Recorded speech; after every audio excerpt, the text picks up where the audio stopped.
নমস্কার বন্ধুরা, মৌটুসি রান্নাঘরে আপনাদের সবাইকে স্বাগত। আজকের রেসিপি চিকেন স্টু আপনাদের সাথে শেয়ার করছি। চিকেনটা ভালো করে ধুয়ে নিয়েছি, এটার সাথে কী কী সবজি দেবো সেটাও দেখাবো। কড়াইটা ভালো করে গরম করে নিয়ে তার মধ্যে একটু বাটার দিয়ে দিলাম। আপনারা চাইলে রিফাইন তেলও দিতে পারেন। গ্যাসটাকে হালকা করে কমিয়ে বাটারটাকে ভালো করে মেল্ট করে নিচ্ছি। এখানে আছে কেটে রাখা পেঁয়াজ, আদা কুচি, রসুন কুচি, গোটা গরম মশলা, তেজপাতা আর গোটা গোলমরিচ।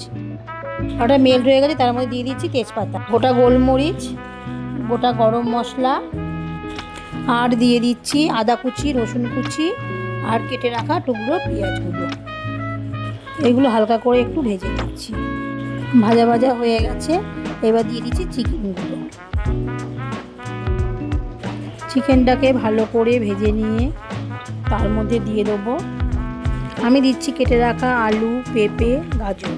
আপনারা আপনাদের পছন্দ মতো সবজি অ্যাড করতে পারেন। সবজিগুলো ভালো করে ভেজে নিচ্ছি। এবার এর মধ্যে অ্যাড করছি নুন। চিকেনটা থেকে জল ছেড়ে গেছে, এবার আমি প্রেসার কুকারে দিয়ে দিচ্ছি। একটু জল অ্যাড করে নিলাম, প্রেসার কুকার ঢাকাটা লাগিয়ে 4টে সিটি মেরে নিচ্ছি।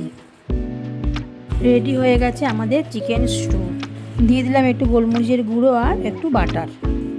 রেসিপিটা যদি ভালো লাগে তাহলে অবশ্যই আপনারা লাইক, কমেন্ট আর সাবস্ক্রাইব করে দেবেন।